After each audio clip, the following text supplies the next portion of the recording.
Shoot. Sorry.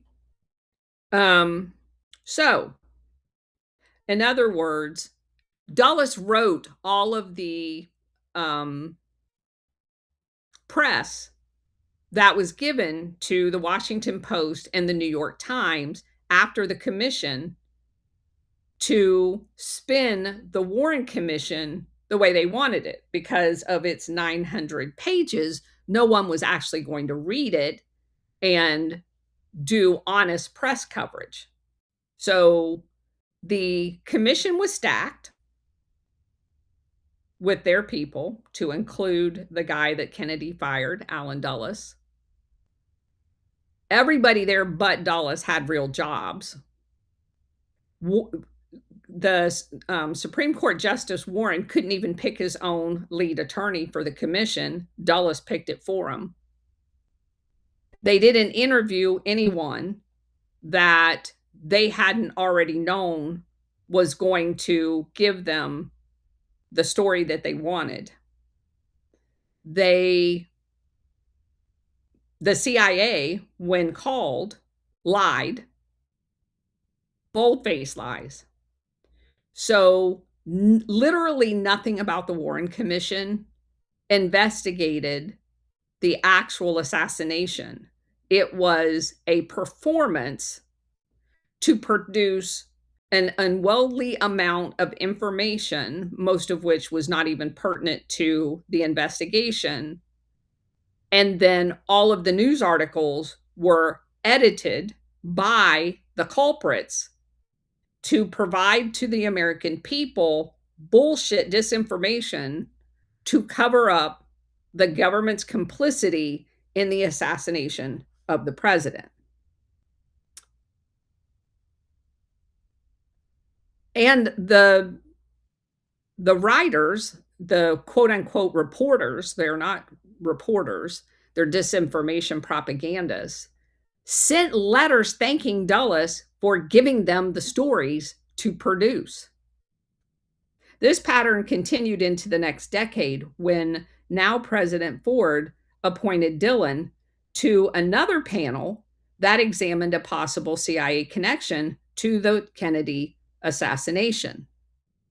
Listen to this. The same Dillon that refused to give the Warren Commission the Secret Service records, that same guy that came and asked for more money and blamed a lack of budget from being able to protect the president of the United States from assassination, was selected by Dulles's partner on the Warren Commission at the time, Congressman Gerald Ford. You fast forward, we get rid of Nixon, Ford becomes president, and we're going to have another investigation into JFK. And who does the guy that was on the first one, President Ford, pick? Dillon, the guy that was in charge of the Secret Service during the assassination.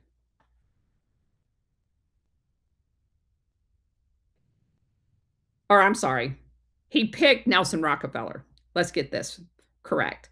The 1975 commission was chaired by the lifelong friend of Dillon, Nelson Rockefeller. So Nelson Rockefeller, Nixon, or Ford has Nelson Rockefeller as his vice president. Not elected or anything. This is all after the Nixon coup. So Ford and Rockefeller sitting in the presidency, president and vice president. And Nelson Rockefeller's best friend is Dillon. Dillon is the guy that hid all of the Secret Service damaging information in the first one. The Rockefeller Commission, which also included another old Kennedy antagonist and Dulles ally. Anybody want to guess who that is? Because you're going to just shit bricks when I give you this name. Lyman frickin' Lemester. Lyman Lemetsker. Now, why do I say it like that? Lyman Lemetsker, retired general, who's the author of Operation Northwood, who recommended that we kill Americans using Operation Gladio tactics of Cuban exiles dressed up as Cuban soldiers to kill Americans to justify a ground invasion of Cuba. Lyman Lemetsker, who, as a result of writing Operation Northwood, was fired by Kennedy and reassigned to NATO in charge of Operation Gladio in NATO, who was already trying to kill President de Gaulle and had operational control of Gladio units, which at least one was found in Dallas. The OAS from France had two assassins in Dallas on November 22nd, 1963, one of which was escorted to the Mexican border by a Dallas police officer. That Lyman Lemetsker, who would have been the one approving the OAS agents' deployment to the United States for a terrorist attack, i.e., killing our president, that Lyman Lemetsker was part of the 1975 commission to reinvestigate the Warren Commission. You just literally cannot make this up. And of course, they concluded that any allegation of the CIA conspiracy in the JFK was far-fetched speculation. Following the release of the Warren Report, there are still a few murmurs of doubt, including some within the commission itself. Senator Russell, who strongly suspected that Oswald had been backed by others, seemed eager to distance himself from the report. He fled home to Georgia, refusing to make himself available. Suspicion even fluttered here and there in Dulles' own social circle. Bill Bundy, over in Foggy Bottom, was among those who did not find the Warren Commission surprisingly convincing. I think he accepted the Warren Report, but did he believe it? That's another matter, Bundy's daughter Carol said after his death.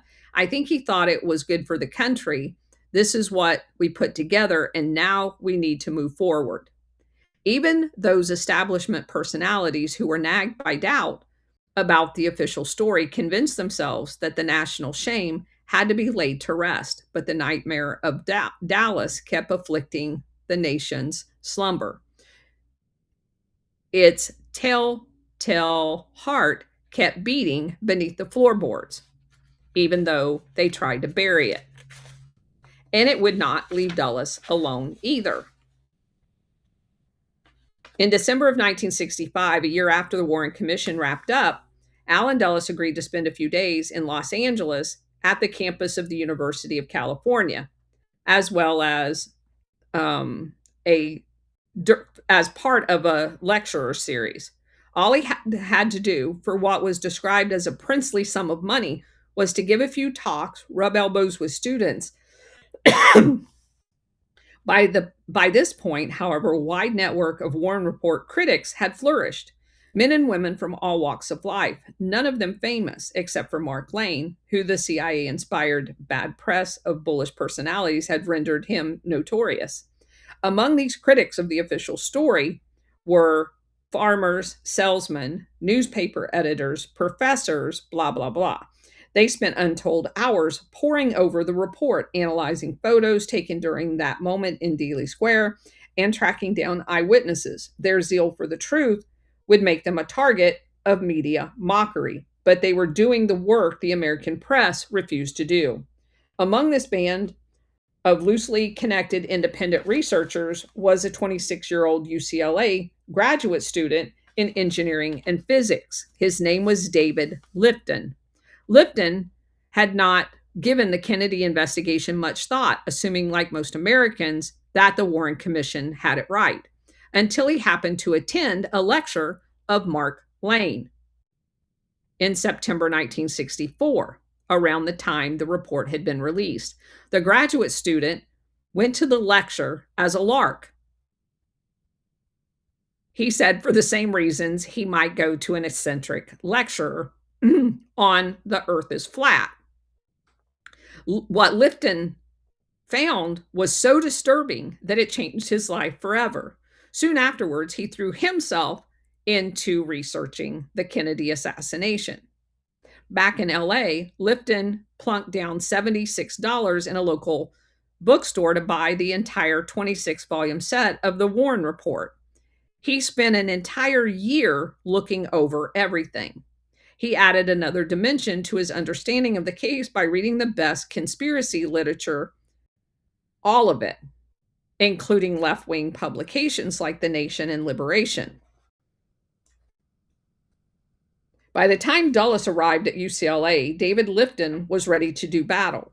Contacting the student who was acting as Dulles's host, Lifton passed word that he would like to sit down with the spy master for a 15-minute interview to discuss the report. Dulles refused to meet with him, but he did agree to answer any of his questions in an open format. The student host warned Lifton not to badger Dulles.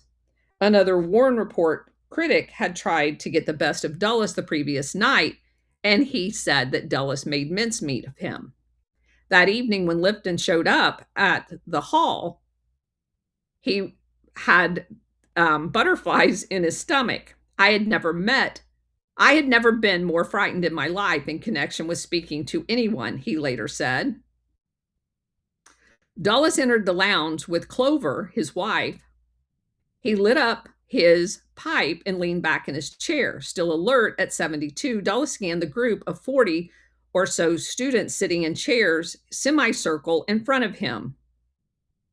Lifton had brought along an arsenal of evidence, including 2 hefty volumes of the Warren Report, a file box filled with documents and photos of Daly Square, including copies of the kill shot frames from the Zabruders film.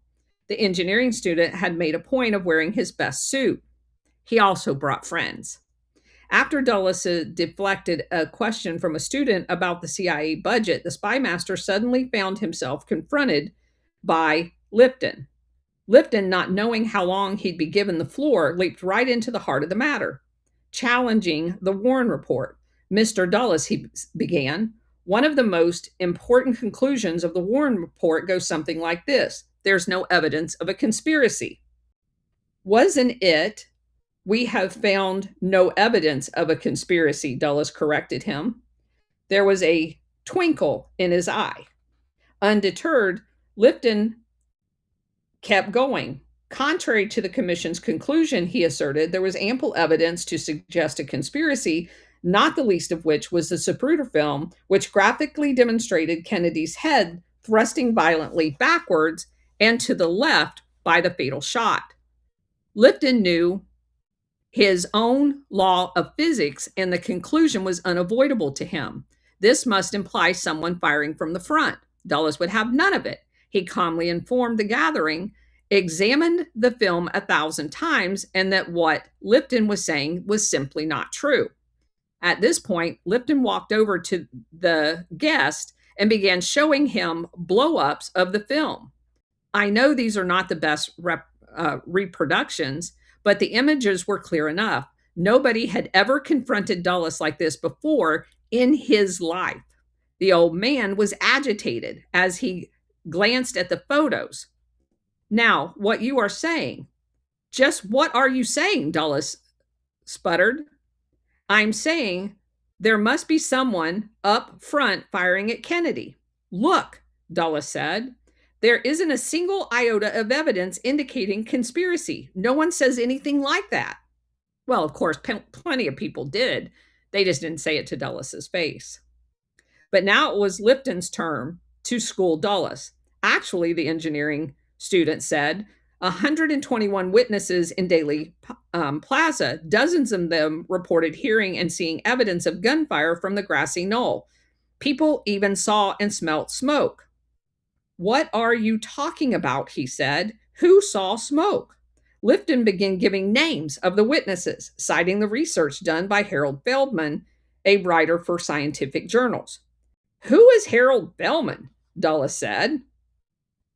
This elicited an explosion from Dulles because Feldman had written articles in The Nation. The Nation? Ha ha ha, said Dulles. He thought that everybody else was going to laugh too, but he was the only one laughing. It is to the everlasting credit of the students, Lipton later remarked, that even if they did not understand the full meaning of the dialogue that was taking place, they did sense the obscenity of that laugh, that it was an attempt to intellectually smear in disguise, and not one student laughed. Dulles was all alone. Dulles tried to retrieve the upper hand by making his antagonist look like a time hog. As Lipton put it, "Look," the distinguished guest said to the group, "I don't know if you really are all interested in this, and if you're not, we'd just as well—" "No, no," they all said. "Keep going," to Lipton. So with a shrug, Dulles was forced back into the ring. By having failed to knock out Lipton with his display of contempt, he seemed at a loss on how to continue the battle. "I can't see a blasted thing here," the old man said, taking another look at the hideous photos. "You can't see the head goes back? I can't see it goes back. It does not go back. You can't say that. You haven't shown it." But after passing the photos around the room, Lipton had the final word. "Each student can look and see for himself," he told Dulles. After the heated exchange between Lipton and Dulles, the evening began to wind down. Dulles was given the opportunity to restore some of his dignity and was asked a question that allowed him to speak at length about Cold War spycraft. Then Dulles said goodnight. He and Clover retired to the campus quarters. As Dulles withdrew, dozens of students gathered around Lipton, peppering him with questions about the assassination. And for the next 2 hours, he gave a presentation of why Dulles was lying. Not talking about that evening nearly 50 years later, Lipton conveyed a darker feeling with his encounter with Dulles. He had the sense that he was in the presence of evil, who by then was a man in his 70s, like Dulles at the time of their duel. It was the way he looked, his eyes. He was just evil. They were very, very scary. David Lipton was the only person who ever gave Allen Dulles a taste of what it would be like for him to have actually been put on the witness stand. No doubt Dulles would have reacted the same way if he had ever been cross-examined. First, he would have tried to charm and disarm the prosecutor, then scorn, and eventually erupt in fury, perhaps accompanied by vague threats, as he did Lipton when he suggested that the grad student should submit to an FBI interrogation if he had anything new to report. Dulles's performance at UCLA offered a glimpse of how vulnerable the spymaster was underneath his bluster, and how quickly he might have cracked if he had ever been subjected to a rigorous examination. But the failure of Congress, the legal system, the media, and everything else to investigate the assassination allowed Dulles to skate. Dulles would be forced to spend the rest of his life grappling with the charges leveled by these headstrong men and women trying to discredit his books, sabotage his personal appearances, and in some case, destroyed their reputation. He had written Jerry Ford in February of '65, telling him he was happy to note that attacks on the Warren report had dwindled to a whimper. But it was wishful thinking. The whimper of criticism became a roar. Sometime in the winter of 65 to 66, after Dulles's showdown at UCLA, he suffered a mild stroke. But he soon rebounded, and Clover despaired over his inability to slow down. In February of 1966, she wrote Mary Bancroft, the girlfriend, asking for her advice on how to get Allen to slow down. The two women knew that Dulles would not scale back his health as his health failed. He was, quote unquote, the shark, propelling himself relentlessly forward. If he slowed down, that would be the end of him. He dined with his old CIA friends like Angleton and hosted overseas guests like Rebecca West and her husband, Henry Andrews. He hopped up to New York for meetings on the CFR and met with Bill Bundy and Hamilton Armstrong.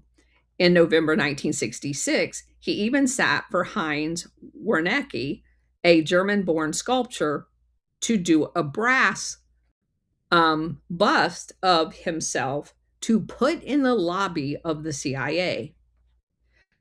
That same year, Dulles published a rose colored memoir of his World War II spy days called The Secret Surrender. And with the help of a former CIA comrade, Tracy Barnes, the book was turned into a Hollywood movie. But the project never went beyond the Tinseltown wheel spinning stage, demonstrating that when it came to dealing with the movie industry, even espionage wizards were sometimes at a loss, or perhaps trying to turn SS General Wolf into a screen hero was a bit too much, because that book was about Operation Sunrise and his meeting during the war with a Nazi in order to make the arrangements to set up Operation Gladio. That was a bit too much even for Hollywood.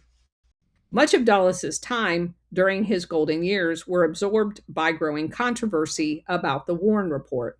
He knew his legacy was tied to the credibility of the investigation, and he defended it. In 1966, Dulles and the commission colleagues found themselves besieged by skeptical reporters and filmmakers by the best-selling book, Mark Lane's Rush to Judgment.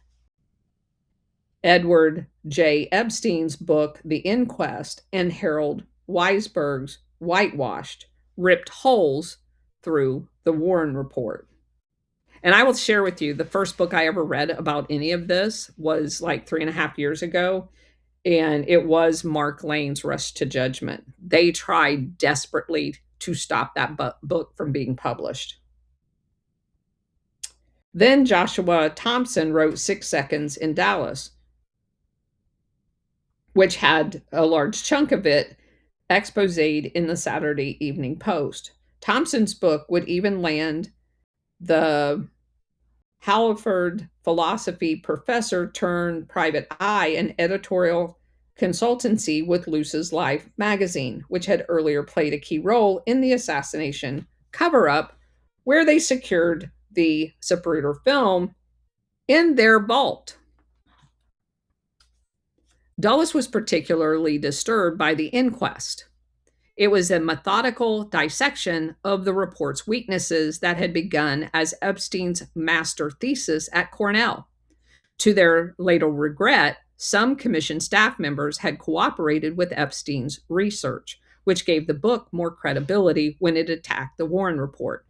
In July of '66, Dick Goodwin lauded the book in the Washington Post and used his review to call for a reopening of the investigation, a bombshell that marked the first time a member of Kennedy's inner circle had issued such a call.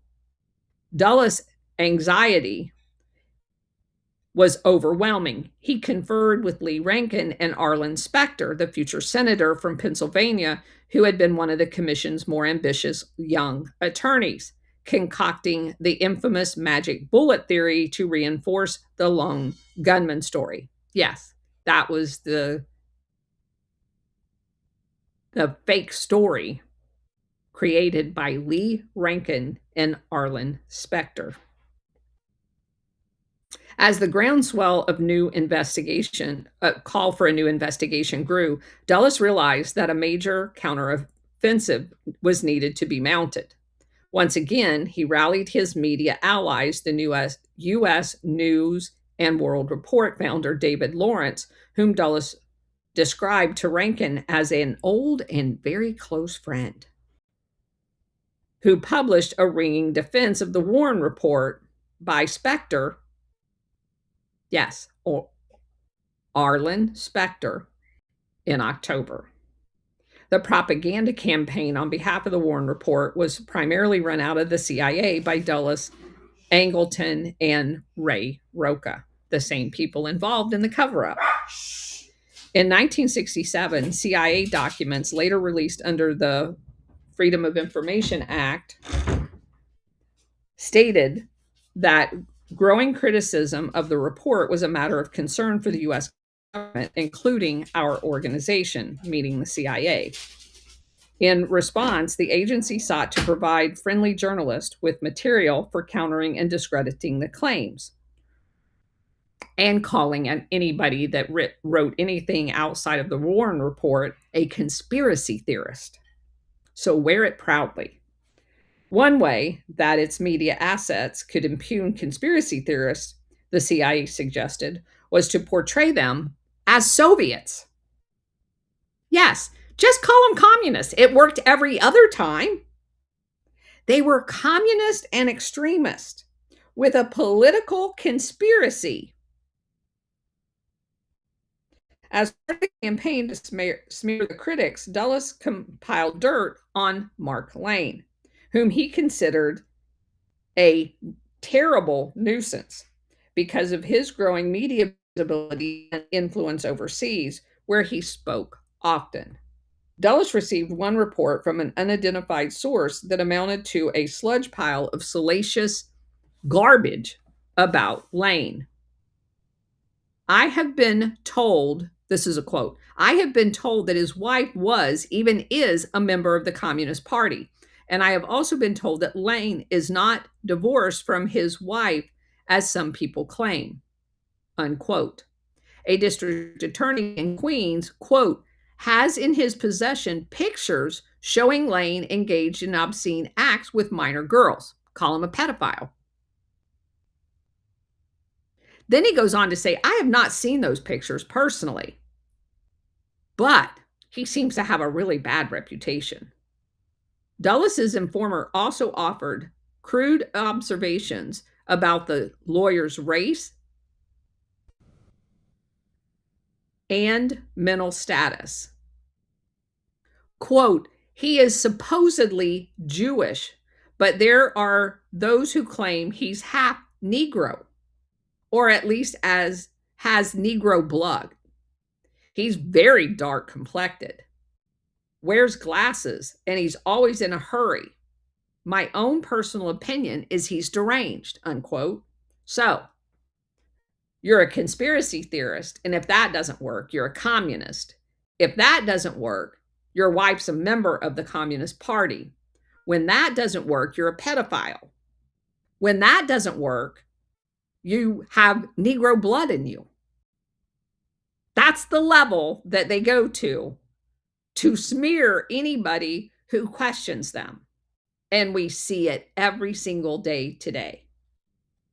That's why you know the media is still working for the CIA. It's the same playbook over and over. According to Lane, the CIA went beyond ugly gossip about him, subjecting him to surveillance and harassment. As his public profile started to grow, the agency pressured TV and radio stations to cancel him.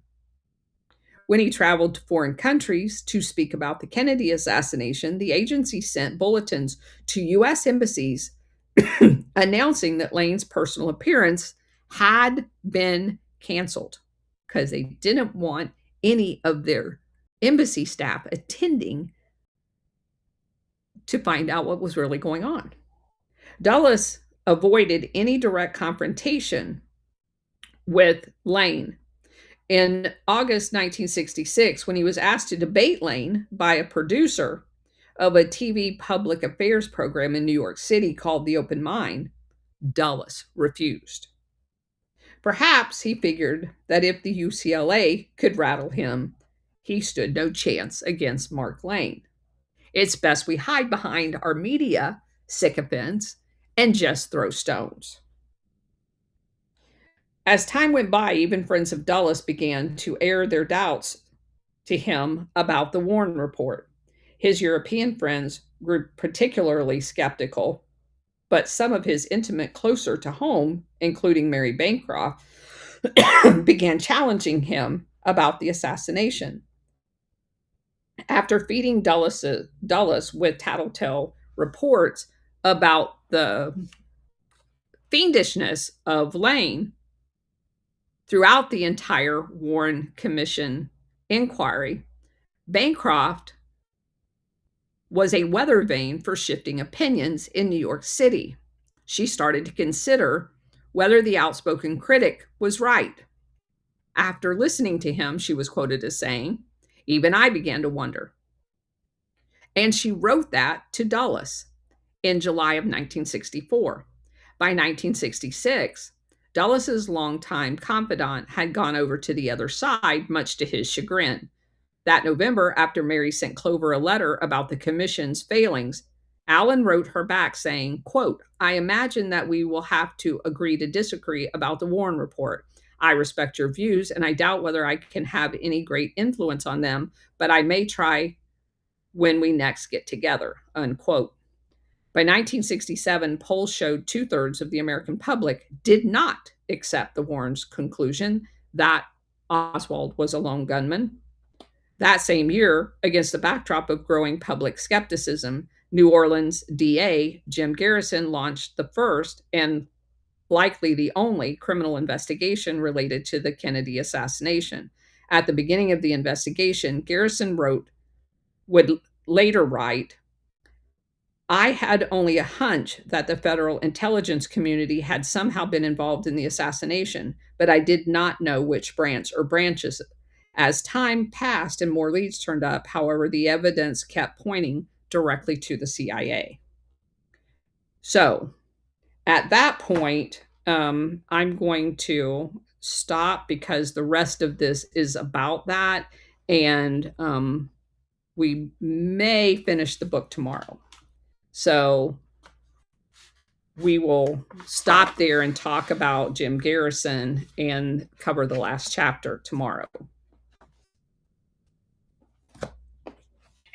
I can only imagine what it must have been like to look into that evil monster's eyes.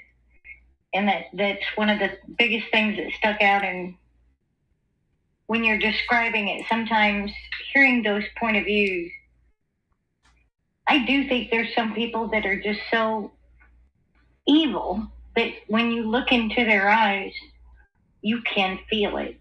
Yeah. Or something deep down inside you, you know? Oh, I definitely have met people like that.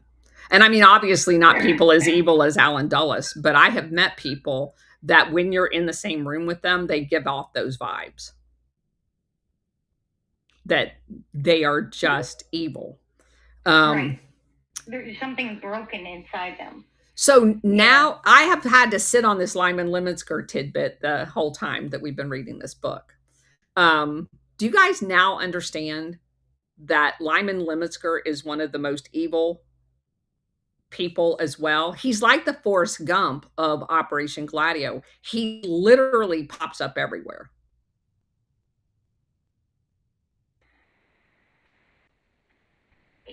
You know, that special part of hell, I gotta believe, is where they are located.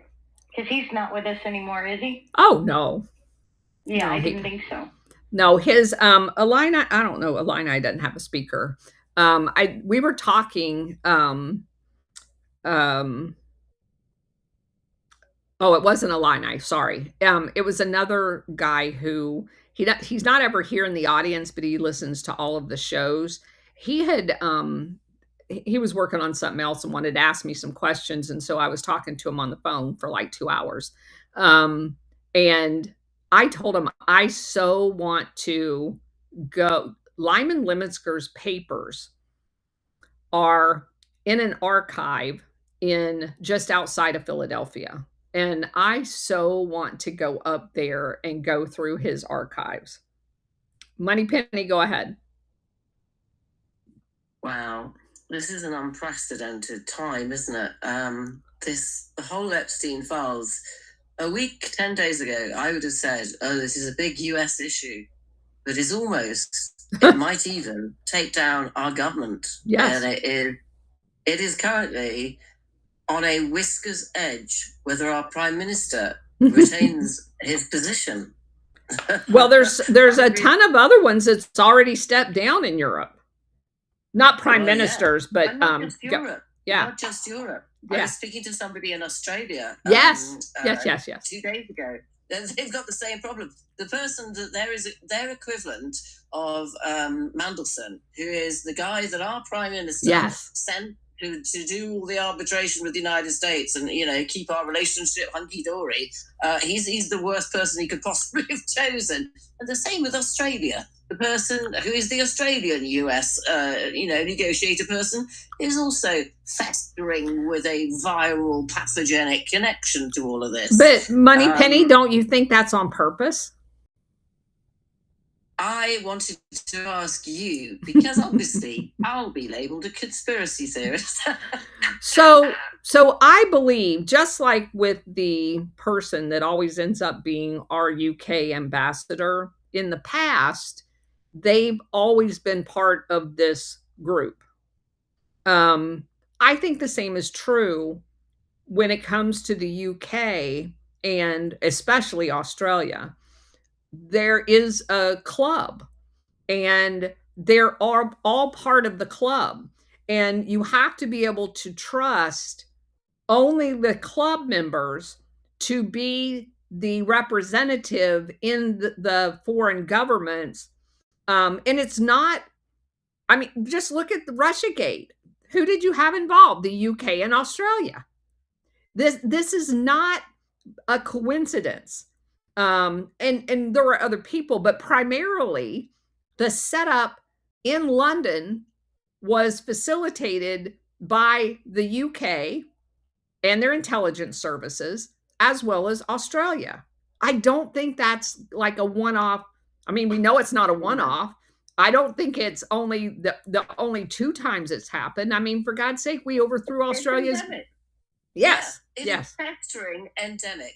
Look, even to the extent that, you know, the whole formation of the separate City of London, the offshore bank accounts, the Bermudas, the Swiss bank accounts, the Vatican with the Swiss guards, the Caribbean islands, Nassau. Go and look at Mustique. Look at the Russian owners of the investment trusts who don't have to have their name on record, neither do the Cayman Islands, like the former British Prime Minister, who had a huge multi-million investment in a certain vaccine manufacturer.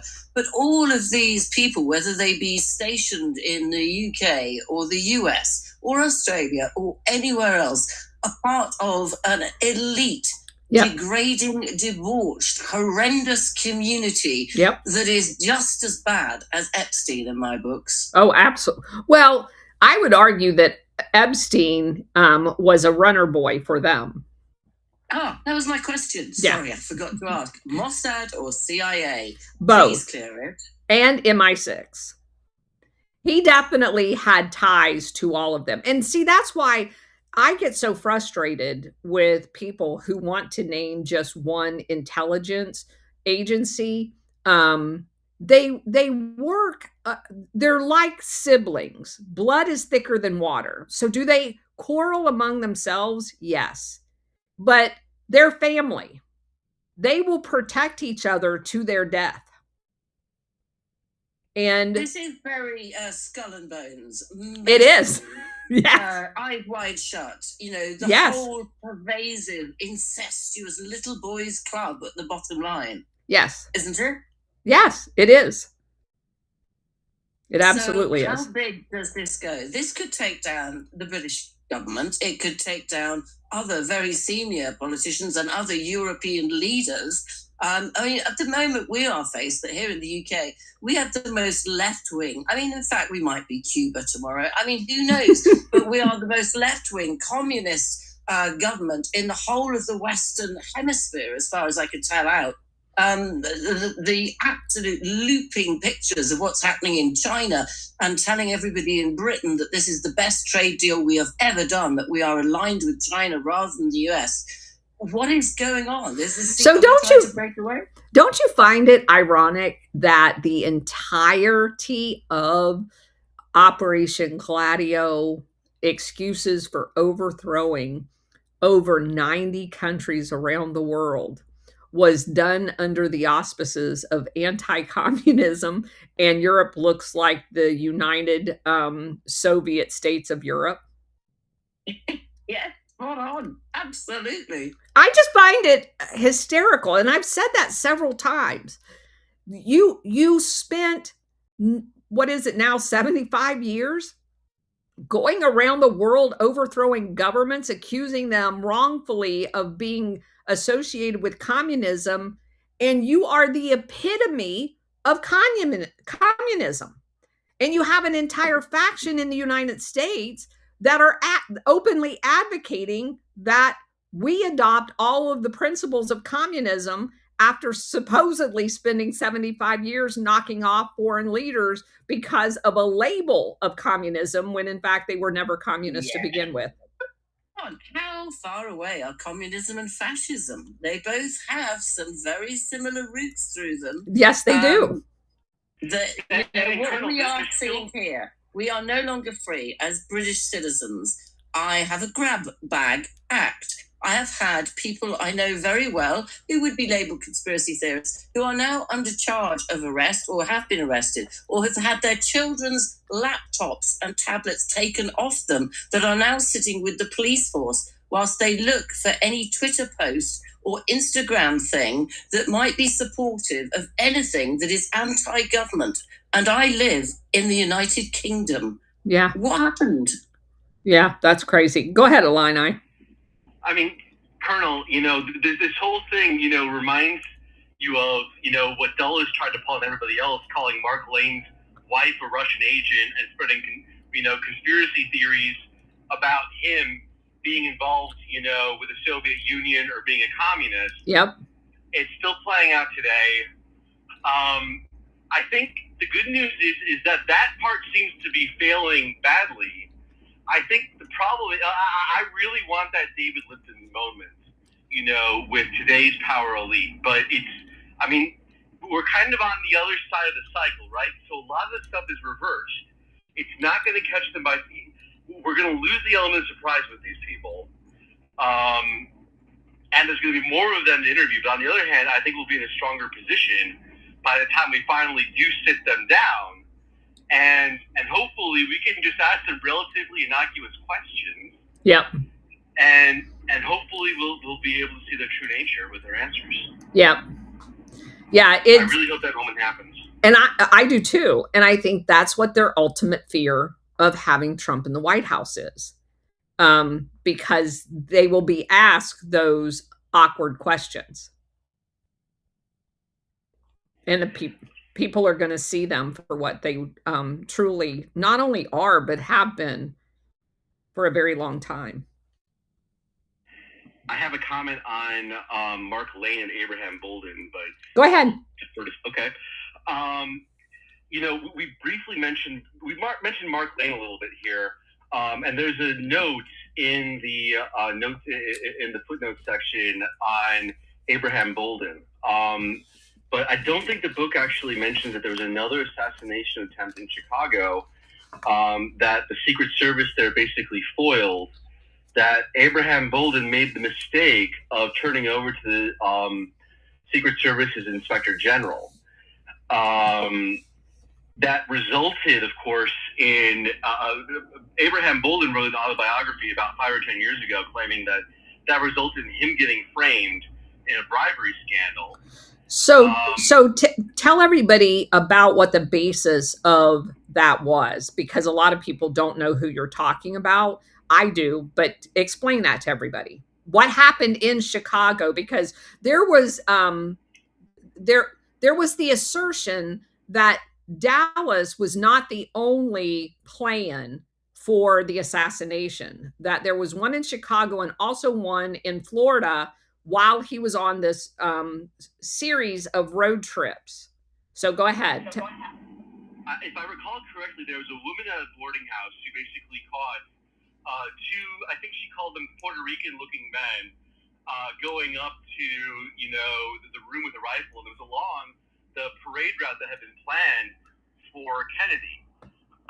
The Secret Service called off the trip and and he was going to go to the Army-Navy game at Soldier Field, if I recall correctly. Right. The Secret Service had JFK feign an illness and call off the trip. Bolden reported that whole thing to the Secret Service's Inspector General. He also reported that people were for the assassination in Dallas.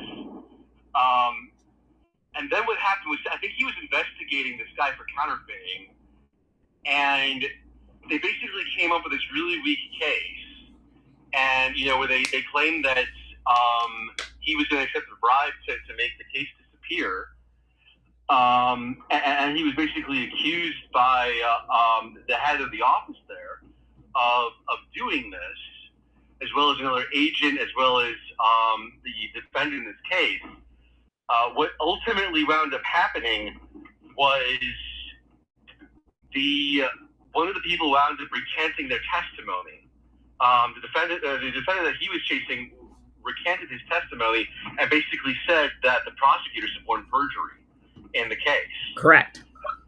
And when that got to oral arguments at the Seventh Circuit Court of Appeals in Chicago, the chief judge basically asked the prosecutor, "Is this true?" And back then, the prosecutors themselves handled the appeals, and the prosecutor pled the fifth. Yes. So you had a Secret Service person do their job, and the Secret Service framed now, and it's still the same Secret Service guy that we were just talking about. The Secret Service framed one of their own agents in a crime that he did not commit and made his life a living hell for protecting the president. And the quote unquote Puerto Rican guys could easily have been the Cuban exiles, which were also used in the Dallas caper. I mean, yeah, Mark Lane was really the hero. It was kind of a hero in this story. I mean, he got the news media's attention to this whole thing that this guy basically looks like he's been set up, number one. And I think it happened before they even did the appeal. He showed up and he basically said, hey, there was this other Chicago plot. And he got, all the news media onto this guy's doorstep. And it winds up in the news. The judge had to send it back to, they had to retry the guy twice. And the second time, the judge basically instructed the jury, it looks like this guy's guilty. Which, I mean, basically violated this guy's right. Yes. You're not supposed to do that. Yes. I mean, they did all these, I mean, they wound up sending Bolden to a mental hospital, basically, at the end of it, and they were giving him all these injections. Mark Lane tracked him down, accused the Nixon administration of retaliating against this guy, for speaking to the press, and declaring him crazy, and managed to get him out of the mental ward at that hospital. They really retaliated against this guy, and Mark Lane was one of those reporters who cares about his witnesses. And that's what your government will do to you for protecting the president that they want to kill.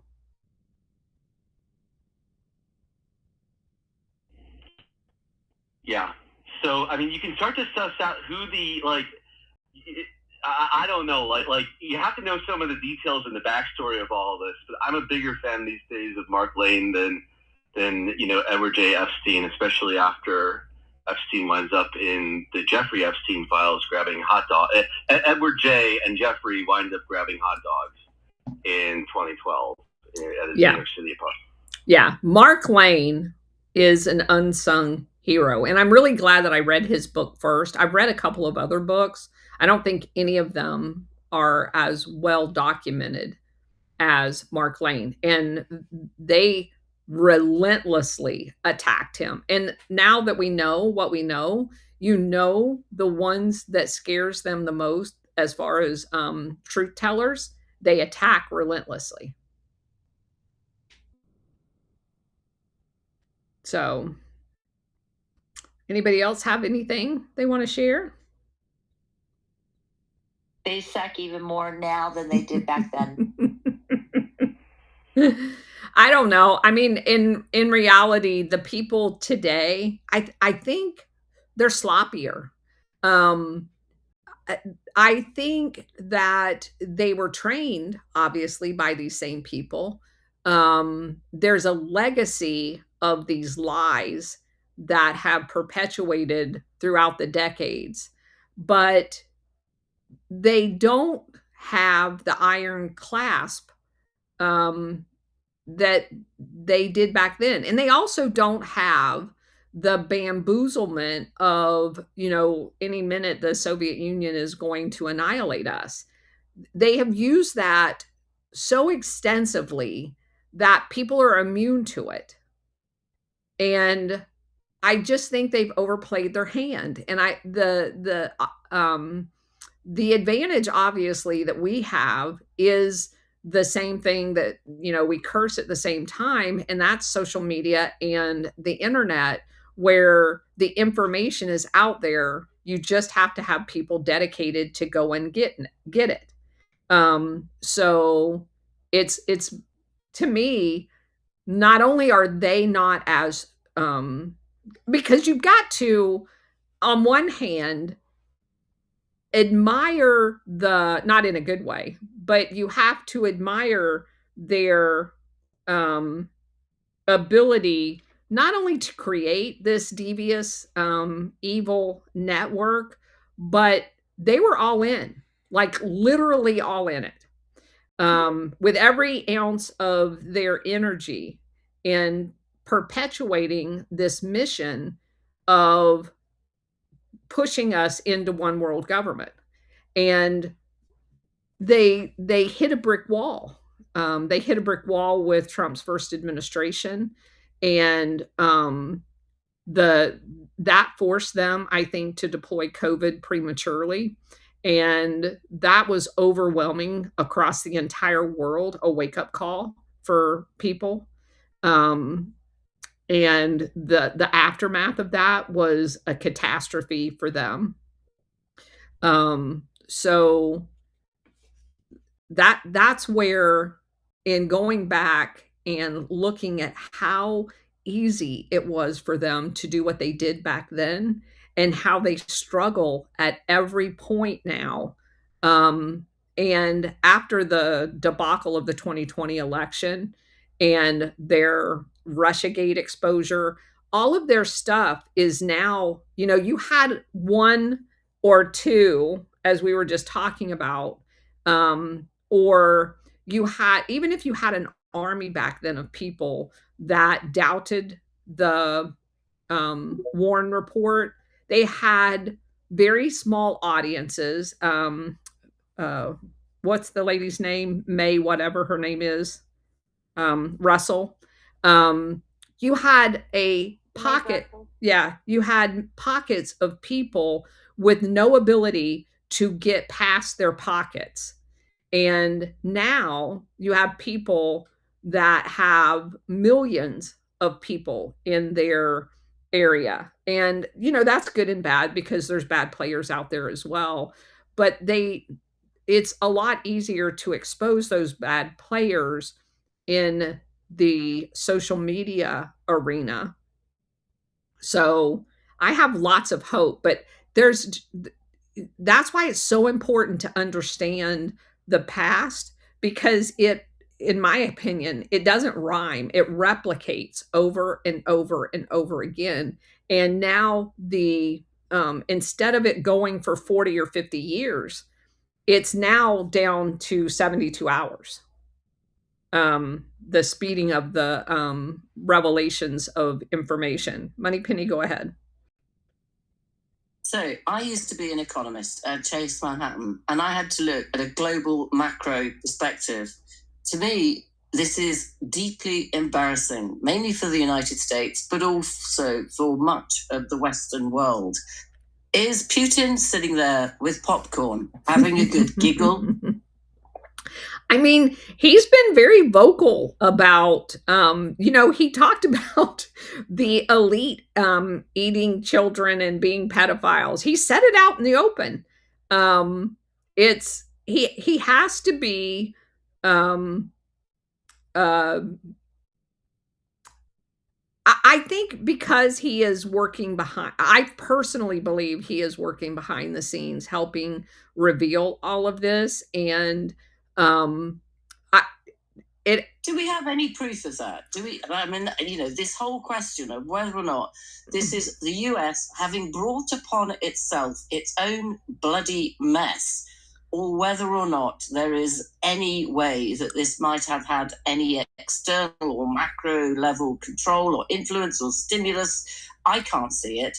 I think that, Putin and the BRICS community generally is sitting there having a bloody good laugh and working out how to take out the dollar. I mean, they must be excited. well, they can have the dollar as far as I'm concerned. I prefer that we get rid of the Fed and all of the central banks. But I agree. I do think that there is a lot of the um, look at the overall chessboard of the international community, and the the there could have been a lot more um, large ramifications to things that are going on. And those much larger ramifications have not occurred. And you have to, I do anyway. I'm not going to project my feelings on anybody else, but I sit back and I watch the different aspects of what's going on. And it feels to me like there were, there are certain areas of responsibility for a few heads of state to work out solutions for. And obviously, the US has been given the Western Hemisphere to work on. And there has been a joint effort. For example, the peace thing that they're doing with Gaza. If Putin wanted to project a separateness and some type of outside influence, he would not have joined that effort. And the same thing can be seen in what's playing out in Ukraine. And the US could have stepped in at any time and went to bat for Ukraine, and they have not under Trump. So I get the feeling that there's some type of a gentleman's agreement that Ukraine is going to be used by Putin to expose all of the corruption that's associated with the European Union. Meanwhile, the corruption in the United States and in Latin America is being dealt with by Trump. And to that point, there's a lot of things, and I don't know if all of you listen to Ghost of Base Patrick Henry, but his research mirrors mine. And he has the ability for a much larger audience, and he does it in a different format than I do.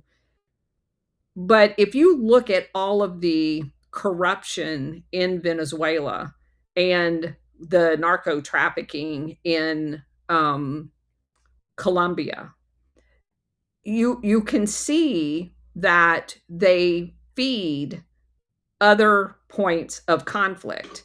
And I'm not talking necessarily about Maduro and Chavez per se, but there is a layer outside of their country where recently there was some revelations about, and the actual documents have come out in a court case in Europe, where there were people in Spain and a few other countries that were dealing with lower level entities in Venezuela in fraudulent purchase trading of their oil.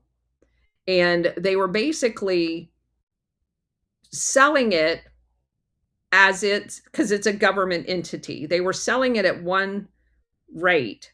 And then offshore of Venezuela, they were basically selling it to a broker. Well, that broker then upped the price of it and was using more than what they had told Venezuela they were going to get for the oil. I mean, the government, the people at the oil company says, we're going to sell it, and I'm just going to make up numbers, for $50 a barrel. And they would report to the Venezuelan government that we're only going to get $50.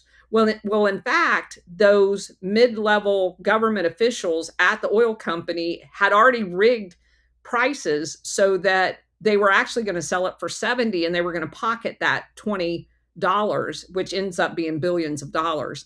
And they were money laundering it. They were money laundering it through banks in Europe. And that is being exposed right now in court cases. And the same thing with Colombia. So you have Perez, I think that's his name, who just came to the White House. And he's talking about naming banks.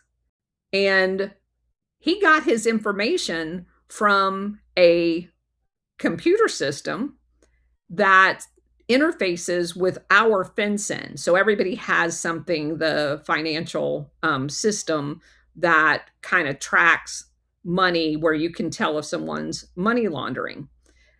And evidently, he was able to trace money that was being used by the narco people to American banks. And that's what he, right after his meeting with Trump, he goes out and it has not been translated by anybody in the United States, but what he says in his Spanish press conference is about the U.S. banks being the money launderers now, large U.S. banks, not small ones. And this has to do with UBS as far as the Venezuela money issue. In the past, it was Credit Suisse. And so there's just so much going on that around the world. I think they're working on something there's been meetings.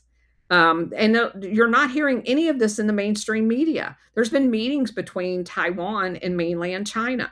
So I don't know. I just think there's so much going on that most people don't pay attention to regionally that indicates to me, and it doesn't seem like that President Trump and Putin and Xi over in China, with all of the shakeup that's gone over there recently, they don't seem to be stepping on each other's toes. There doesn't seem to be, well, like in the past, there was always these major like pissing contests between all of the major powers. And, other than the trade stuff and things like that, you don't hear about those where that would have been the national security state trying to create situations to get them at each other's throat. And the national security leaders that are currently in there right now don't seem to be playing that same game. They don't seem to be able to ratchet up the level of terror or destabilization that they did in the past, which they then used to go off and do all kinds of nefarious things. So that's just my opinion. Stellar, go ahead. And what we're seeing is pretty much the dismantling of the financial and monetary system, which is the fiat system, the petrodollar that you talked about, the central banking Federal Reserve, what's going on in Ukraine and Russia a couple of years ago when they were going in to rescue the kid or go into these places, were horrified by what they found. And the world was saying that he was doing nefarious stuff, but in actuality he was saving the children. It's kind of like Michael Jackson trying to save the children from the Hollywood pedos. It kind of seems like it's set up that way. And I think that we're going to find out that Taiwan's going to have a lot of stuff too, and I think that there's things going on with that. And I keep remembering the capitulation tour and stuff. And, it seems like these countries who do not want to go on the central banking system or the Western world of things, they're the ones that get in trouble by, the monsters and stuff. So that's kind of how I look at it. And I think that it's being dismantled and in some, countries will be in charge of their own selves. And, this one new world order thing, whatever it was that they tried to do, I think will be dismantled. And I do believe that there is that handshake and wink, wink, because in some respects they're cleaning out their areas of the world, like you were saying.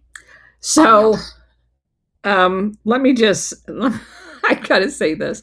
Crystal clear vision over on Rumble. After 8 months, I finally watched all the past videos of the Colonel's channel. Now I'm going through the missed Project Gladio videos on Alpha Warrior's channel. God bless you. That's true dedication. Illini, go ahead. Hey, Colonel. I was trying to figure out, whatever happened to the Rockefellers. They were big in, the 70s and everything. And I started going through Jeffrey Epstein's emails just now, and I realized that, that they actually did a deal in 2015 where, some of the Rockefeller's descendants were working on this big transaction with the Rothschilds. So there's still, number one, the Rockefeller family was still involved with Jeffrey Epstein in 2015. They are still, out there behind the scenes. And number two, for all those, people who are running around claiming it's a conspiracy theory that the Rockefellers and the Rothschilds, do business together, the Epstein files prove that they actually do. Yep. It's not a conspiracy theory. They're talking about this deal structure with Ariane de Rothschild and the Rockefellers, and they're talking about puts and calls in there. I don't know. It looks like some sort of a complex structured product, but they are doing business together. It's this very informal language, almost as if Jeffrey Epstein is almost sort of conducting this as, two close family friends putting together a complex business transaction. Yep. And yeah, it's amazing. So that kind of ultimately, you've ultimately got, Nelson Rockefeller is clearly the man behind the U.S. deep state. He puts Kissinger, he's the guy who gets Kissinger into office. The Dulles brothers, wind up in Washington, D.C. after being the Rockefellers' lawyers. Yep. You've got, ultimately, David Rockefeller, Epstein credits him with putting him on the CFR. Yep. David Rockefeller is running the CFR. The Rockefeller brothers are the American deep state. And of course, the Rothschilds, go back all the way to the Balfour Declaration. Yep. Even further than that. So you've got these two powerful families in the United States and in Europe doing business together. It shouldn't be a surprise to us that, everything that comes out of those people who are able to get those political sorts of operations done that we can see in public, that the CIA, MI6, Mossad would all kind of be working together too. Yeah. So in understanding, the dilemma 3 years ago and trying to come up with something that described the international syndicate and then the Praetorian Guard of the intelligence agencies that protect all of their investments and wealth, and provides ample opportunity for them to go into foreign countries and exploit them. And that's kind of the multi-layered entity that is being exposed right now. Freedom, go ahead. Colonel, thanks for having me out. I think it was Friday, at the end of the space, you were explaining to us limited hangout, and I meant to ask it. I just didn't get the question then. You were saying how people would have to read kind of multiple different books in order to get like understanding of the bigger picture, because the actors would only kind of reveal part of the story. Was that like because they were doing that intentionally to be deceptive, or was that because they only had part of the story?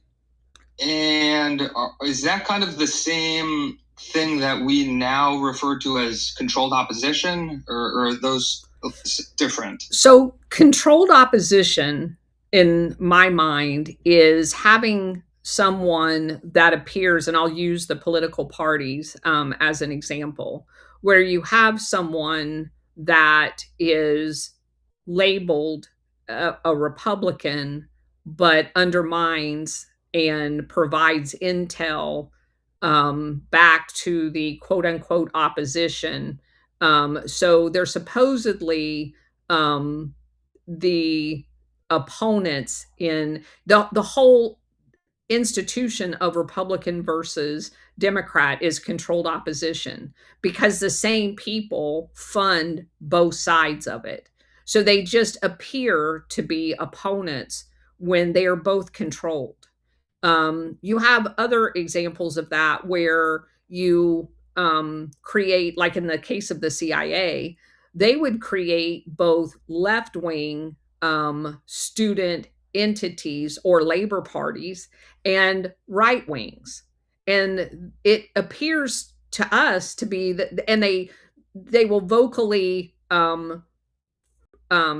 appear to be completely different and opposing particular issues, when in fact all they're doing is moving us all down towards the same end state of this massive government apparatus. But we feel comfort in thinking that someone is out there fighting for us, when whichever side you identify with, when in fact they've already got the noose around us, and like, or the dog leash, the collar, and they're just leading us on to the same cattle car. And that's my biggest frustration with the foot soldiers in all of these different uh, sects of controlled opposition, is they don't realize, because they're, I don't know, been fed too many drugs or whatever, they're getting on the same cattle car with everybody else. They may be out there fighting against, some pre-programmed word salad agenda, but they're not going to be around at the end. They will knock them off because they're witnesses to the nefarious crap. And that happens in every one of these revolutions that have been orchestrated, is the actual foot soldiers don't make it to the end because they can't be around to tell everybody that the entire thing was set up. And so that's really what controlled opposition is. It's when you're controlling both sides of an argument, but it's made to appear that they're two separate entities. Limited hangout's a little different. Limited hangout is, and I would argue that that's what all the congressional hearings and commissions and whatever has always been about, committee meetings, committee hearings, whatever, is they will give you enough information to make it seem like whatever they're revealing is profound, or but they're not going to tell you everything. And authors can do it both knowingly and unknowingly. Some authors will, and once you understand the language, some authors actually tell you a whole lot more than they think they're telling you. For example, when I read The Determined Spy about Frank Wisner, I don't think that author understood what stay behind units were. I don't think because it's written as kind of almost like an offhanded comment, and admitting, because they've never told anybody in America what they are. It's not been written about extensively here. There's basically no knowledge, as our audience can attest to, because they'd never heard of it before. I'd never heard of it before. And, I'm supposedly educated in the military and their operations. So when they tell you a certain amount of information, after you've read several books, you can understand what their agenda is. So some of them will tell you some 2 or 3 new pieces of information that they quote unquote discovered. Whether it was given to them or not, I don't know, because we know now that the CIA commissions people to write books. And so they will give you a little bit of information, but what they're holding back is like 10 times more. I've never met any of these authors other than Paul Williams, so I don't know what amount they knew and didn't put in that book, so I can't really assign a motive to it. But I basically imagine that a lot of the books that I pass up because of knowing who the author is and their associations of networking with intelligence agencies, if I can discover that, I won't buy their book, because to me, it's just something the CIA wants me to know, and I don't care what they want me to know. Other authors who appear to be independent of these networks, although just like a line I just pointed out, we thought that the non-Jeffrey Epstein was independent of that to some degree, but he wasn't, as obvious him hanging out with Jeffrey Epstein. So you have to really assess the credibility of the author and basically their background before you even start to read the book, which I do. And then you go and you look at all of the footnotes and the sources they're using. And you can kind of get a feel for, before you ever even open page 1, you can kind of get a feel for the material. And then once you start reading it, there's been 2 books I just threw in the trash because they literally were regurgitating other people's work that I had already read, some footnotes, some not footnoted, and they were spinning a web. And after you've got a knack for the material, you can tell when they're doing that. So limited hangout is more appropriate, not necessarily in books, but in articles that are much shorter read time, and they will give you like some little tidbit of information, and then the rest of the article is bullshit. So you find the one thing that you know is true, and it adds validity to the rest of the information, even though the rest of the information is not true. And that's kind of my definition of a limited hangout. When a author knows, and it's unequivocally true that they knew that there was much more to the story, but they're going to limit what they write in there in order to lead you down a primrose path to the wrong impression of the little bit of truth that's in there. So that's kind of the way I use the terms. Okay, thank you. So it seems like now we have good guys that are kind of, I guess the only word I could think of is like doing controlled opposition, but for good. Or is there a better term that we would use for them, or would we not even really want to like highlight or talk about them because that would kind of be counterproductive? So you have to, and I'll use the example that I use a lot is Operation Greylord. If you're going to take down an inherently corrupt system, it's almost impossible to do it from the outside. You have to infiltrate people because it's basically an operation. So you have to infiltrate the corrupt entity with patriots, people that are legit, in order to identify the extensive nature and the parties involved in it. And it's almost impossible to do from the outside.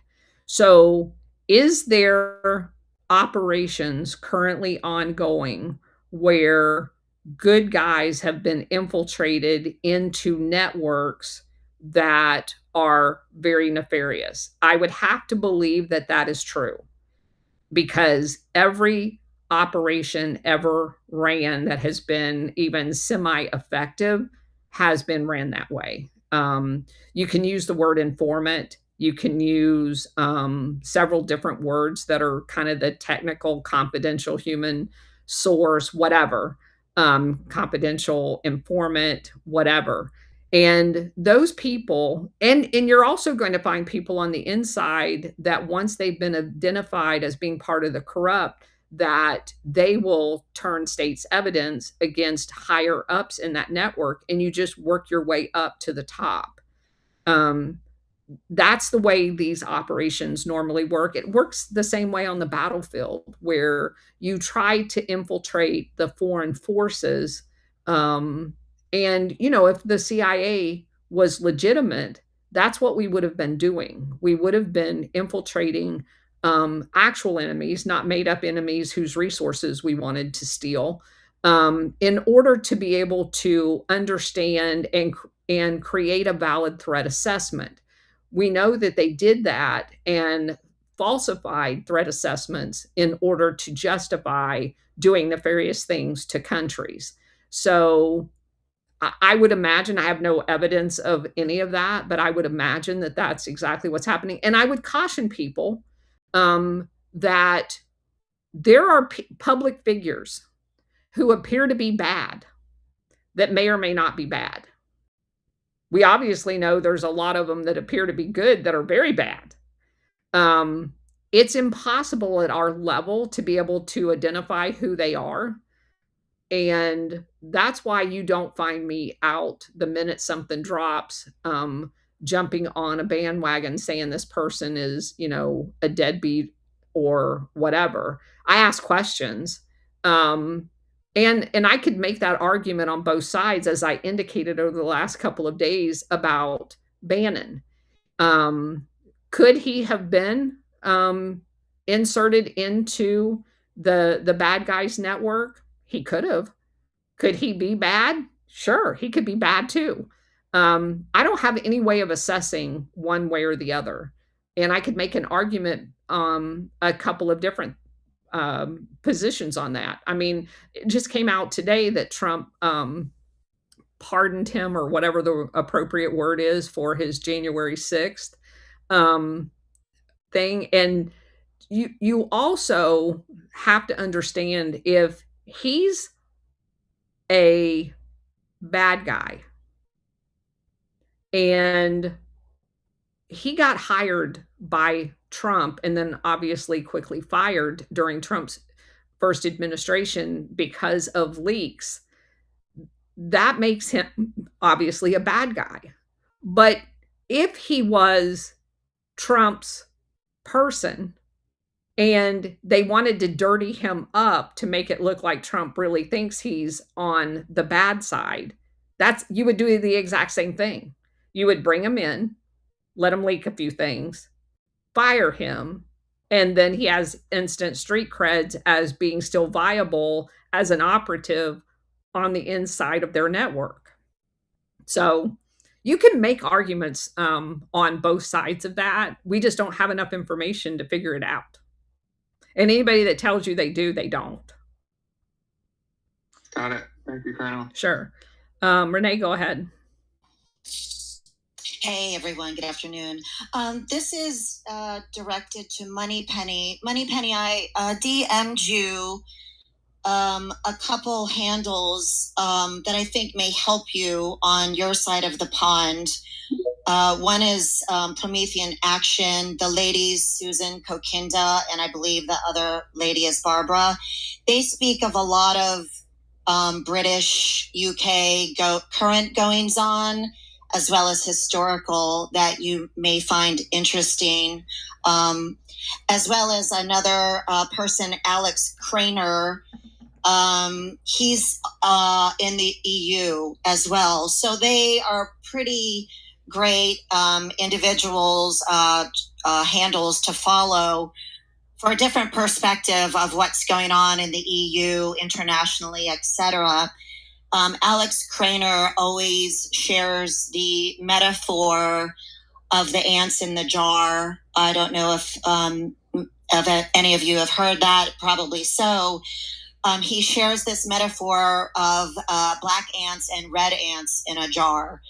And they are all getting along just fine until someone comes along and shakes the jar and shakes the jar again and shakes the jar again. And it irritates and makes the ants become aggressive against each other, when otherwise they were getting along just fine.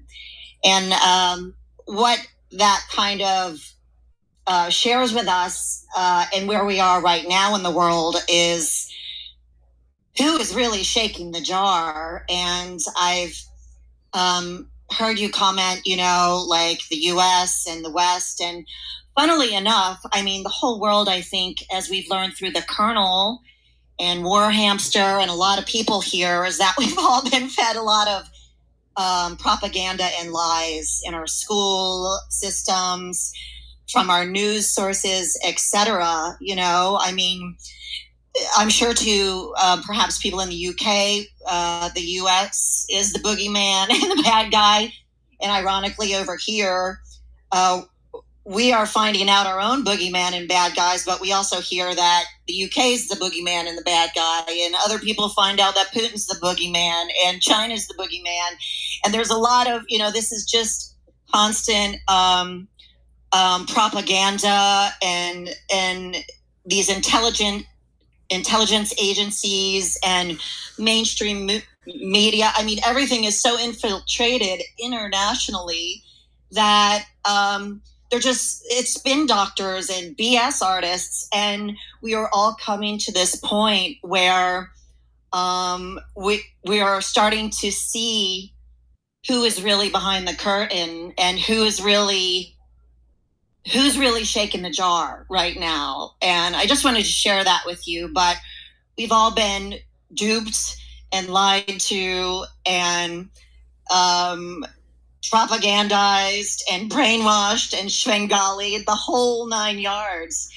And hopefully with what Colonel has taught us all here is that by all of this being exposed and coming to the surface and coming to light, which it seems like we're on that path, this is what will unify majority of us here.